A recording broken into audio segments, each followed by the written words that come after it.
Hoje eu vou falar um pouquinho para vocês sobre métricas de performance avançadas. Eu vou passar o mouse aqui em cima. Ó, VI é o índice de variabilidade, EF é o fator de eficiência aeróbia e PWHR, que é considerado uma taxa de fadiga. Eu separei aqui um arquivo de 4 horas de ciclismo de um atleta nosso. É bem recente esse arquivo, 3 de abril de 2021. E lembrando que para que você consiga ter essas métricas de performance avançada, você precisa estar utilizando potência no ciclismo, mas sem deixar de lado os dados de frequência cardíaca. Então, precisa dos dois, tá? Da potência e da frequência cardíaca. Então vamos lá, vou passar o mouse novamente aqui em cima do VI. O que é o VI? VI é o ritmo do atleta.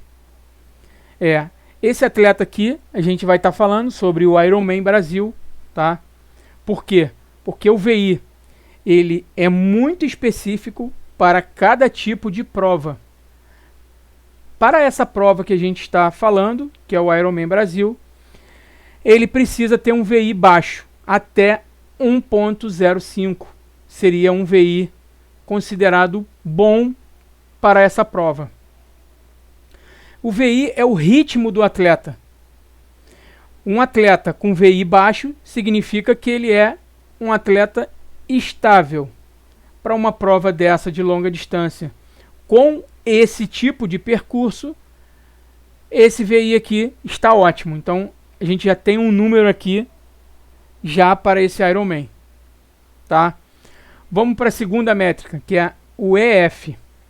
O EF, diferente do VI, não tem um número a ser alcançado.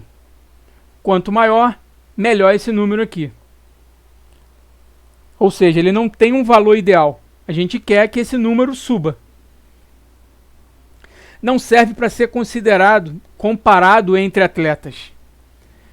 Isso aqui é uma métrica que ela precisa ser comparada entre o mesmo atleta. Tanto que nós fazemos testes e dentro desses testes a gente compara se esse número está subindo ou não naquele determinado atleta.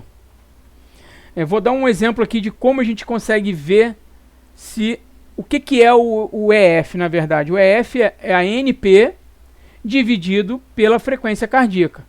Então, se você chegar aqui, vamos botar aqui a frequência cardíaca média. Se você dividir, vai dar esse número aqui, 1.57.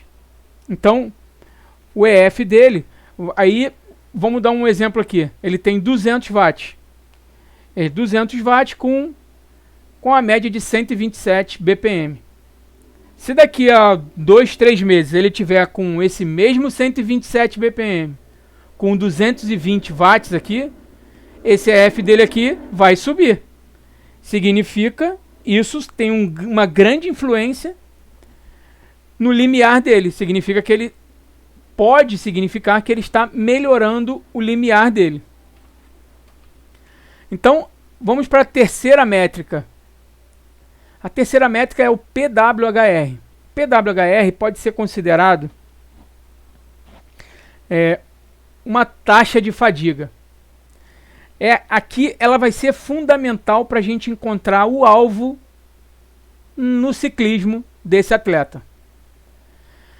O que é o PWHR?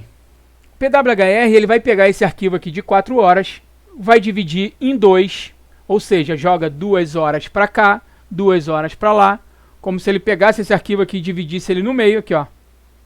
Vou botar aqui no meio certinho, ó, 2 horas. Tá bom aqui, 2 horas para cá, 2 horas para o lado direito. Então, esse lado direito aqui, a gente sabe que foi a segunda metade.